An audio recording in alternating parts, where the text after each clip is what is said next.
You know the vibes. Welcome back to the Hoop Genius podcast brought to you by NBA 2K24.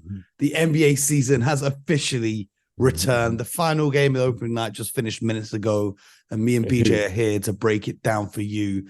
BJ, how are you doing on this wonderful, wonderful day? It should be a national holiday, NBA opening night. I don't know about a national holiday, but I do. Real name, no gimmicks. Yeah. Hey, you know the vibes. You know it. And so it's back. It's another year. I can't believe it. I was watching the game today. I was like, these games actually count.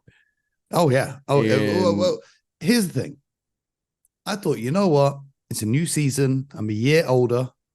You know, in about 2 weeks, I'm going to be turning 29, so I'm almost 30. So I thought it's time to be mature about things, stop slandering players. And then Anthony Davis decided not to score a basket in the second half, and Chris Paul decided to go 1 from 5 down the stretch, both to lose their games. So my question to you is, BJ, which game do you want to start off by discussing? Because I got heat locked and loaded, ready to go. Whatever one fits you, Mo, fits me. So every game. I can't tell you how much more my mood has improved in the last 6 hours just by the NBA simply existing in the regular season format. I feel on top of the world. I hope you guys at home do too. Okay.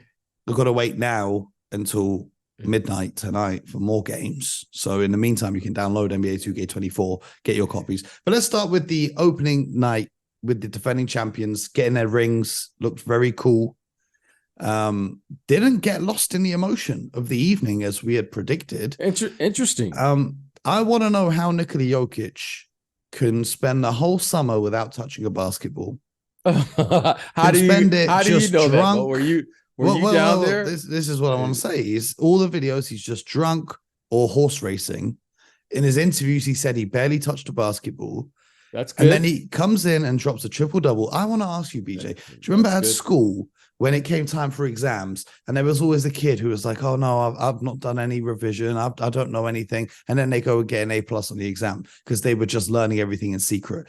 Is Nikola Jokic secretly in love with basketball and just playing up to this persona of being nonchalant and that he doesn't care? Because, you know, opening night, going up against the Lakers, who were desperate for revenge, talking in the lead up to this game about how they're going to get revenge or whatnot.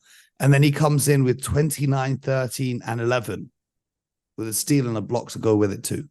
Is he secretly just practicing and then pretending to be this horse racing drunk guy for the rest of the world in the off season? Well, Mo, I think what you're seeing is the following. When you play for an extended amount of time, right? When you get all the way to the NBA Finals, which ends sometime or somewhere in June, your summer gets really short, right? So you have July, that's 4 weeks. August, that's 8 weeks. Okay.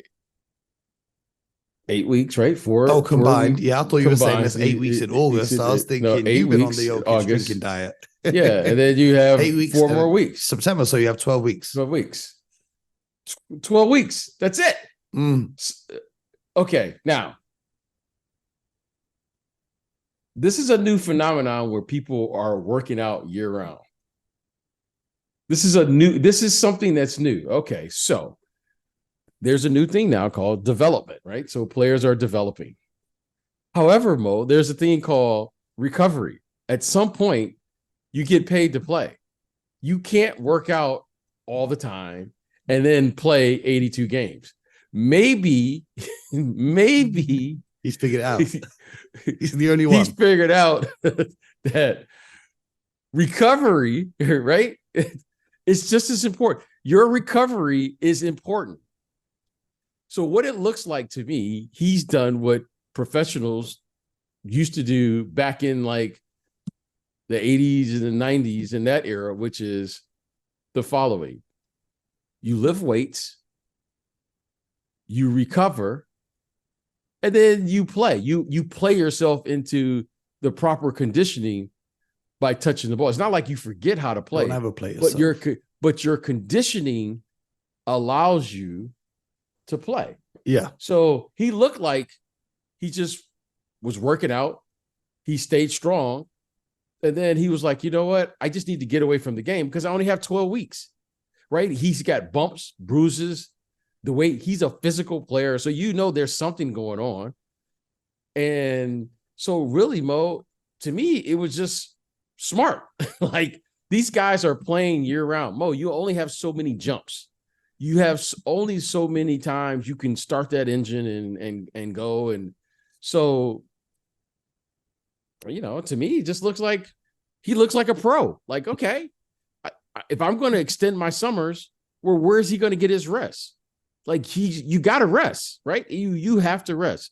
So I don't see anything outlandish other than most people want to develop. I want to get better. No, just play the game. Play the game and be available. Well, what did they say? Your best ability is what? Availability. Well, there you go. There you go. About, starting up that engine again, LeBron James is doing it for the 21st time. And tonight he came away with 21 points, 8 rebounds, and 5 assists in 29 minutes of play. The Lakers say they're going to be monitoring his minutes during the regular season. LeBron says, I always want to be on the floor, especially when you have an opportunity to win a game and you feel like you can make an impact. But I guess there's a system in place and I'll follow it, which makes a lot of sense, right? You've got to try something to keep him fresh for the playoffs. Because as old as he may be, we know in a playoff series he can still make an impact. But this is then my issue with Anthony Davis, Mr. 6 of 17 from the field, who was a minus 17 in his 34 minutes that he played, but not scoring in the second half. That's a big problem, especially when you gave that interview talking about we've circled this game on our calendar. We're going to go in there and get revenge. That's a big problem because Anthony Davis, we say it every season since he went to the Lakers. You have to take over this franchise from LeBron and be the guy. But tonight you are not the guy. Taurean Prince had a great debut for the Lakers. He had 18 points in his first outing for them. Austin Reeves came along with 14. D'Angelo Russell had 11. And Cam Reddish, Christian Wood both had 7 points apiece off the bench. Gabe Vincent looked a little bit out of sorts. But what did you see from these Lakers? How did this change your perception of the team going into the season, or did it not?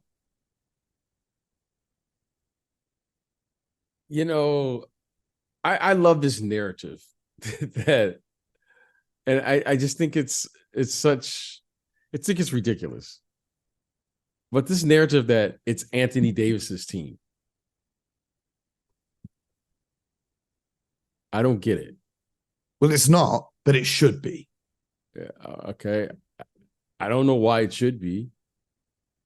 And how did this narrative keeps coming up? It's kind of like whatever's going on, everything that goes wrong is with him. Okay. Well, the reason it exists is from LeBron James himself, who said that he wants to give the keys to this team to Anthony Davis. And he says it every season since they've teamed up. So it's not me, it's not the media, it's LeBron himself.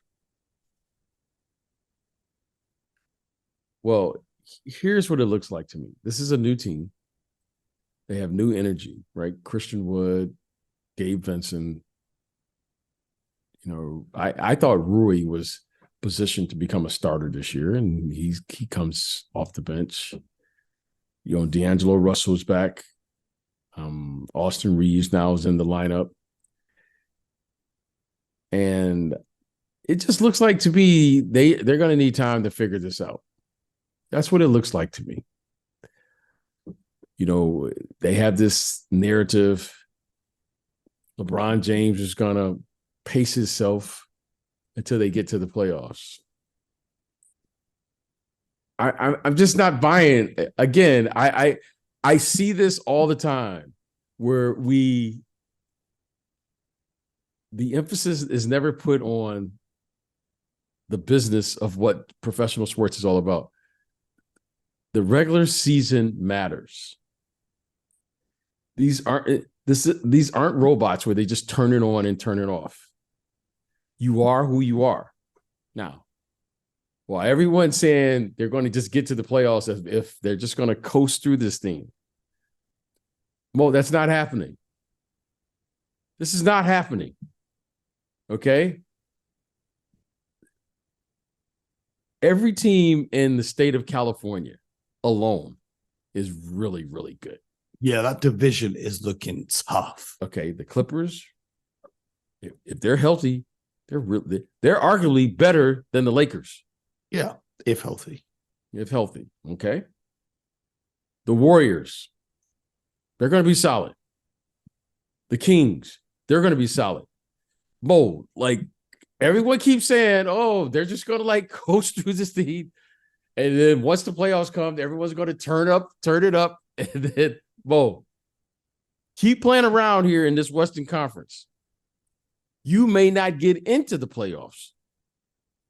So I think this is going to be much tougher than people are anticipating. I will be there Thursday night versus the Phoenix Suns, who we just watched. I'm sure we're going to talk about here in a few minutes. Mm-hmm. The Lakers could very easily, Mo, be 0-2 after Thursday night. Yep. Okay.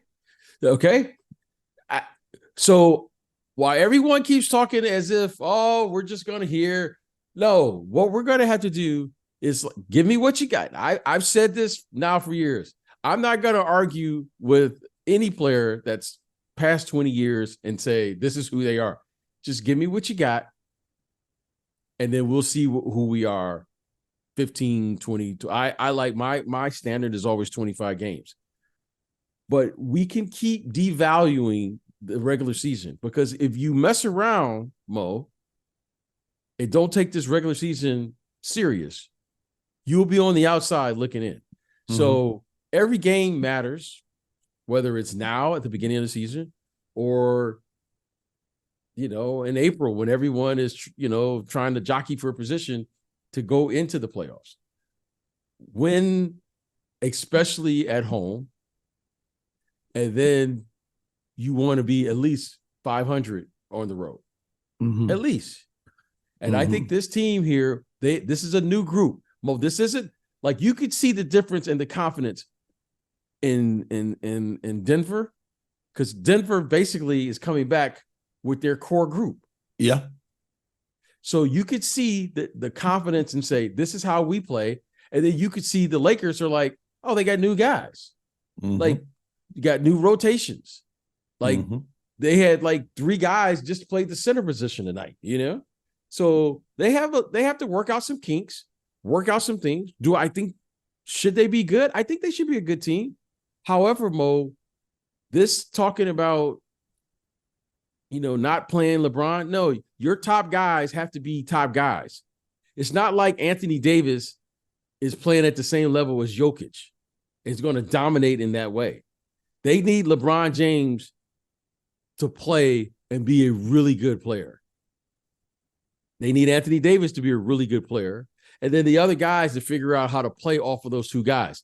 But you're not going to sell me that Anthony Davis is just going to carry the team. And then some nights LeBron is going to contribute. And then some nights he's going to take off. And then one night, another player is going to fill into the Austin Reeves is supposed to make that leap. Hey.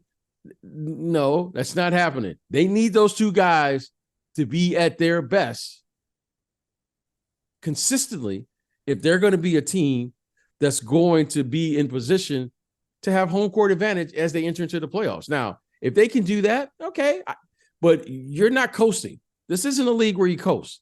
And last year, they squeaked into the playoffs last year. Okay. Well, they tinkered around and rebuilt their roster at the trade deadline pretty much. Exactly. So. And let me tell you something, Mo. They were almost on the outside looking in last year. So I just think this team has to really figure out how they're going to play. And if LeBron is only going to be a 25 to 30 something minute a night, then okay, they're going to need someone to really take a leap forward. Right? Is that Rui? Is that, I don't know who that's going to be, but if LeBron is going to, if LeBron is going to put himself as the third option now for the betterment of the team, then okay, tell me who's this guy.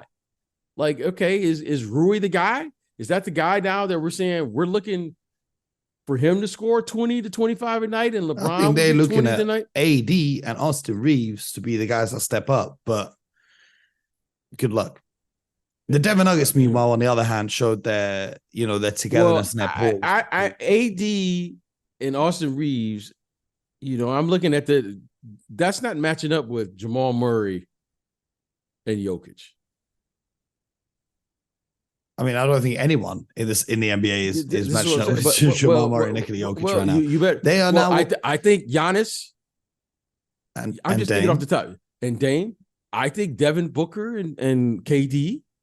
I mean, I'm not saying they're better, but I'm saying you better be able to match up. Now, Devin Booker and Kevin Durant, that's a potential 40-40. They could cancel each other out. Now, you can argue who has a bigger impact on the game, but you can't tell me that Giannis and Dame won't be able to match up with anybody in this league as a 1-2 punch. Now, that is... Yeah, so when we talk about duos, I see what you're saying. Yeah, right? I see what you're saying. But that's what I'm saying. They need LeBron James. Okay, maybe he's not 30-point LeBron James like he used to be, but they need LeBron James to be somewhere between 23 and 26 points a night. And then maybe their third player, whoever that may be, Austin Reeves, Rui Hachimura, D'Angelo Russell, maybe that's their advantage. But right now, you can't tell me that those other guys consistently. Do I think Austin Reeves, he's capable. Austin Reeves showed you last year in the playoffs. He's very capable. He's capable of having a game. But you're saying consistently? And now more attention is going to be on him in the scouting reports. I don't see that. I don't see that one. The Nuggets kept most of their team together. Peyton Watson, who was in his rookie season last season, played a lot in the G League. He impressed me with his energy and whatnot. Zeke Nagy obviously got his extension. He only played 10 minutes like. But what I wanted to say was the Nuggets built up a big 18-point lead, which the Lakers managed to cut down to just 9 at halftime by going on a 13-0 run.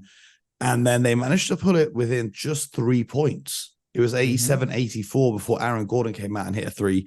Then later on in the game with 5 minutes left, LeBron got the lead cut down to 7 points. And then the Nuggets went on a 10-3 run and took the thing home. It's just the experience, the togetherness, absolutely fantastic basketball from the Denver Nuggets picking up where they left off. I think I read, unless I'm mistaken, when all 5 of their stars are healthy and play together, they're undefeated at home against the Western Conference, any opponent in the Western Conference. Their starting 5 is terrific. Best starting 5 in the NBA? Well, I would say this. They complement one another. Yeah, the pieces fit, like in the jigsaw of an NBA starting 5. Caldwell Pope complements Jamal Murray.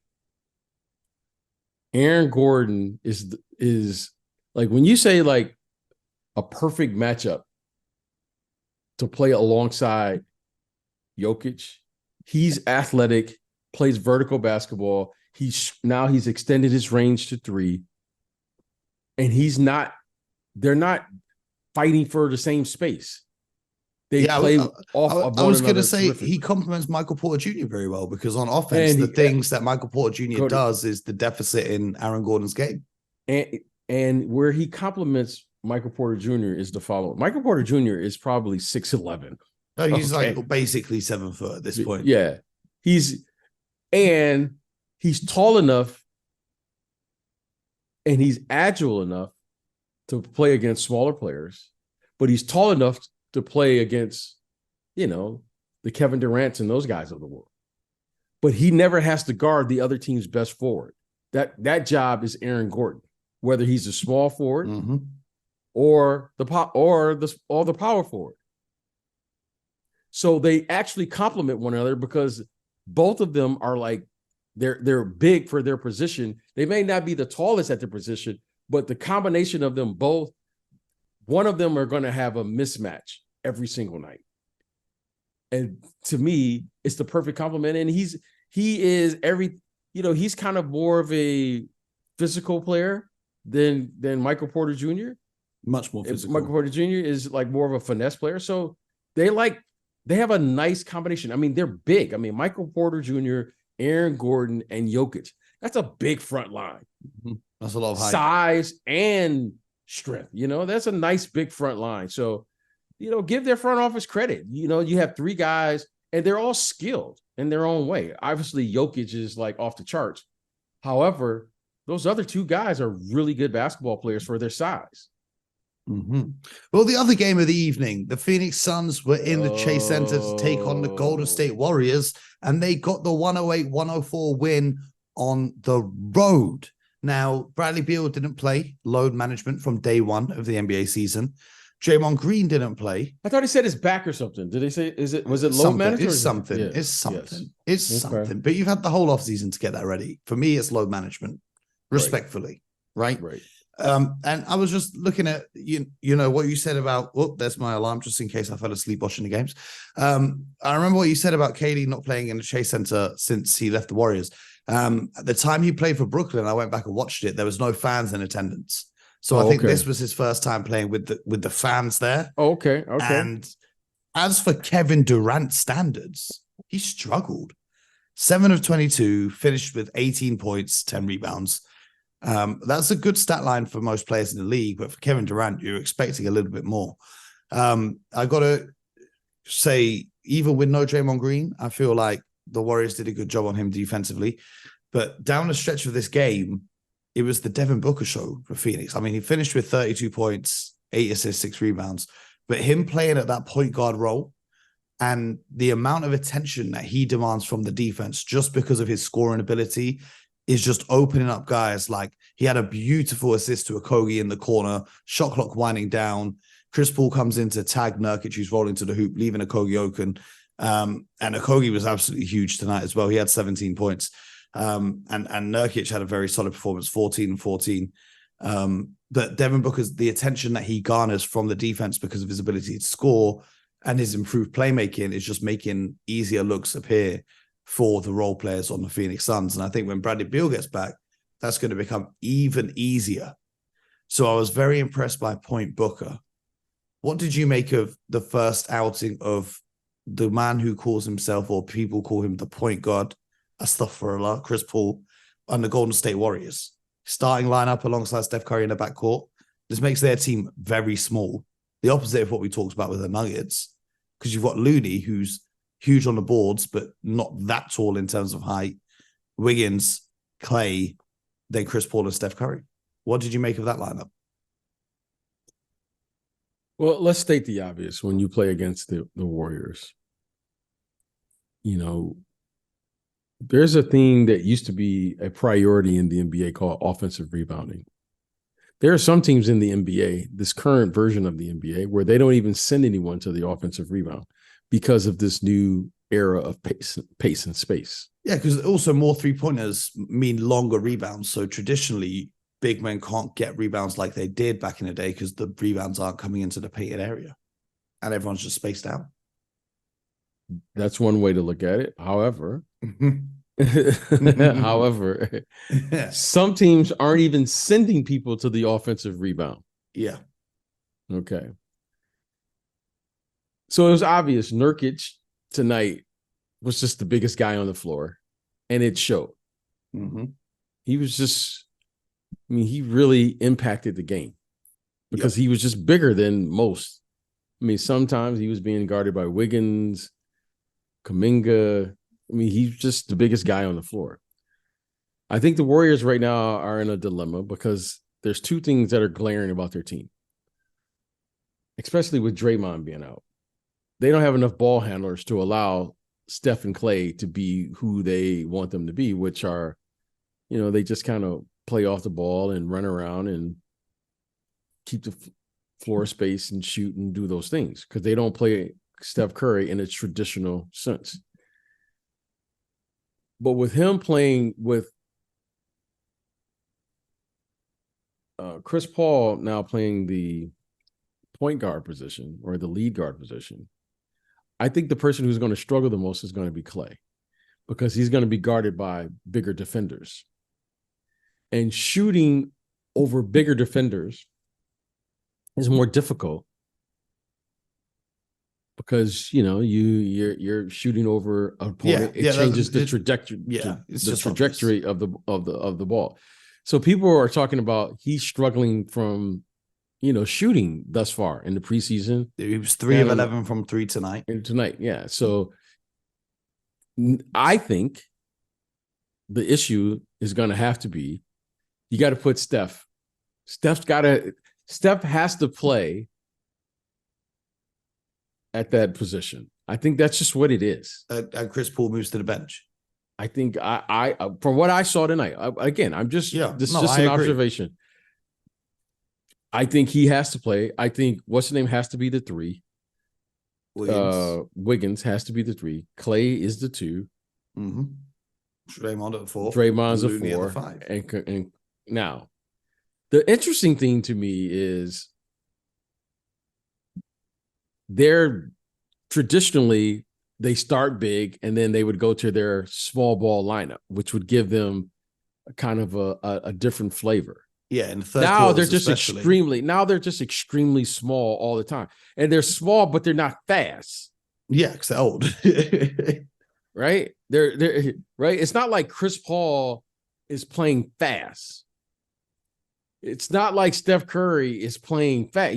These guys are all in their 30s now, right? Mm-hmm. Mid to late 30s.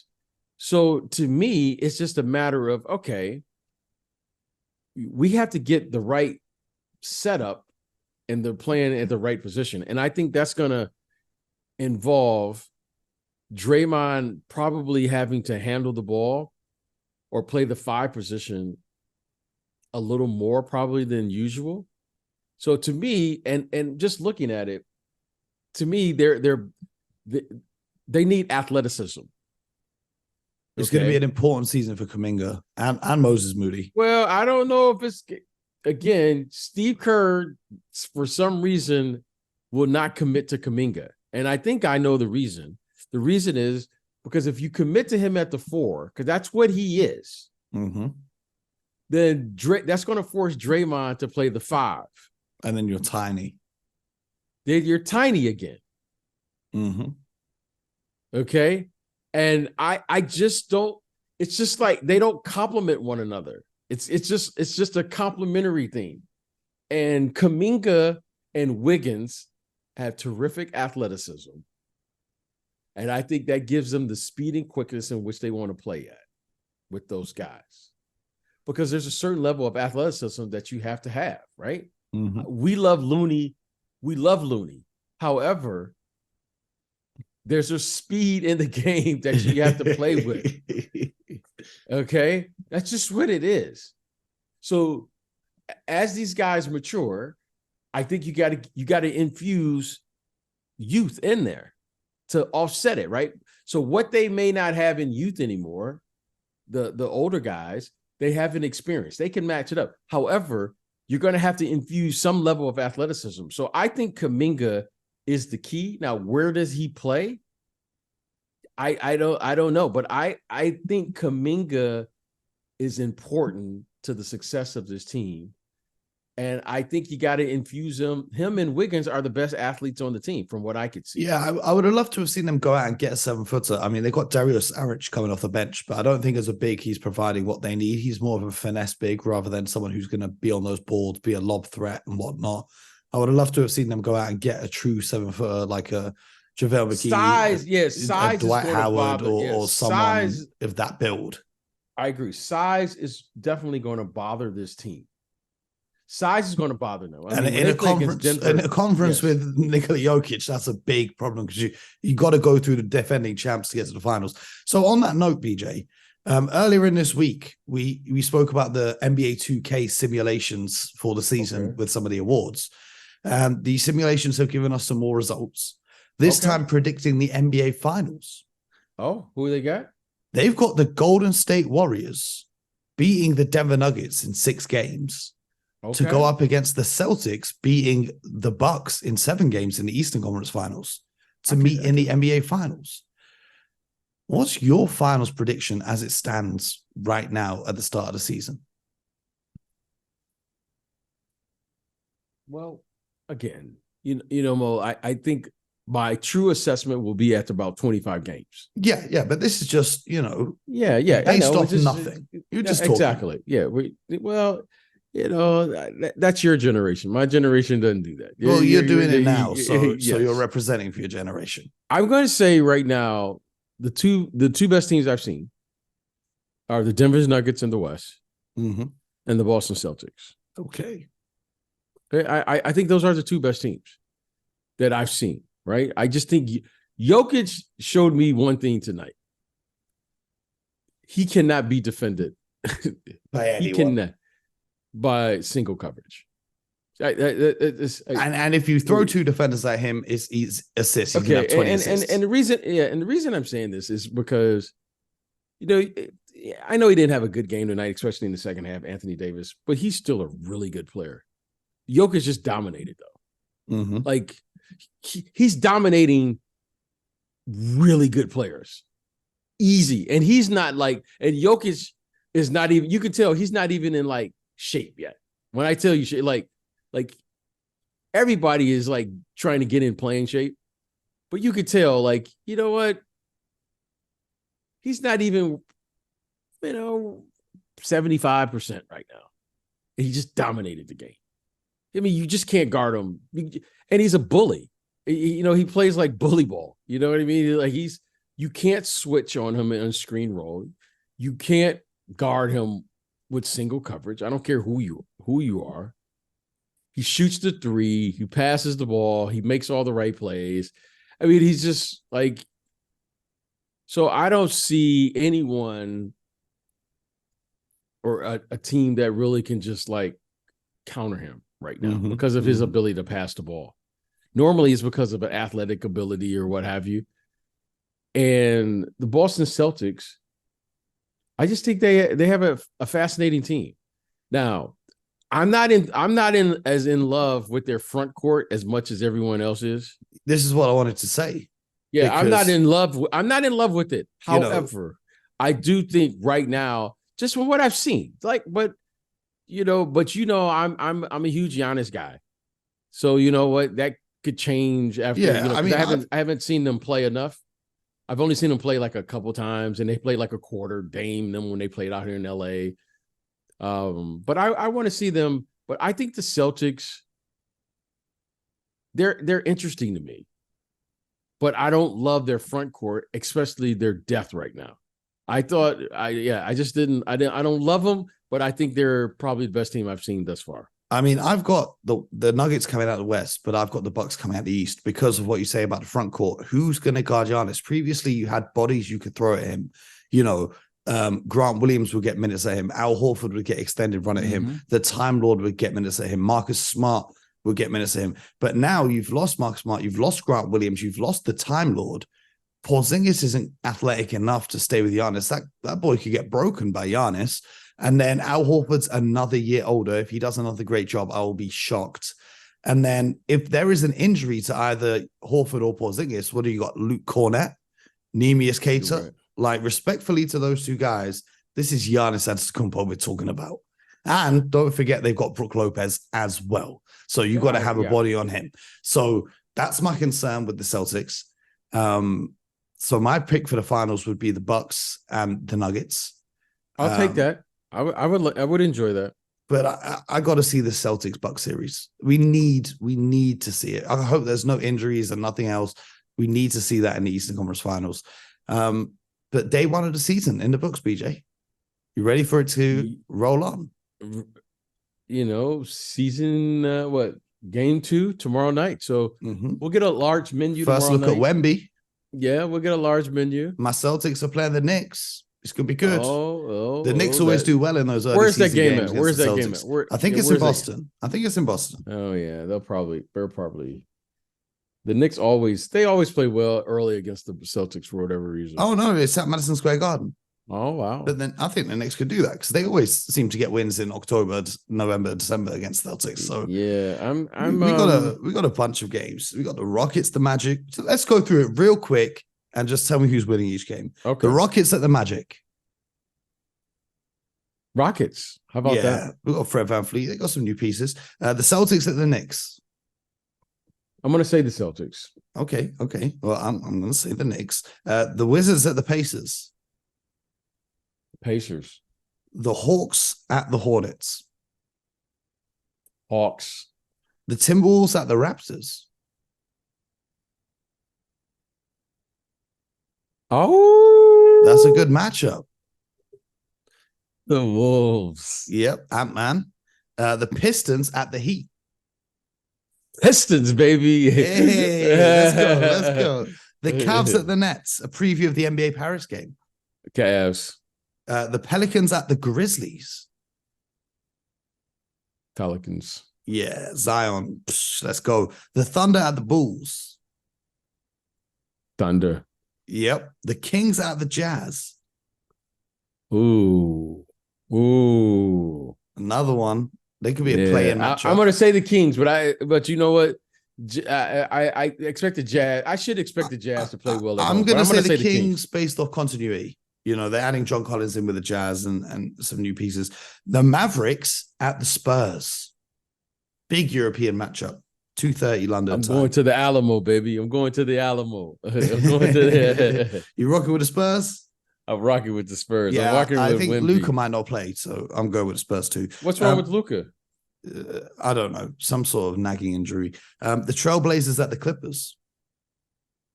Oh, I'll be at that game, bro. Mm-hmm. Clip joint.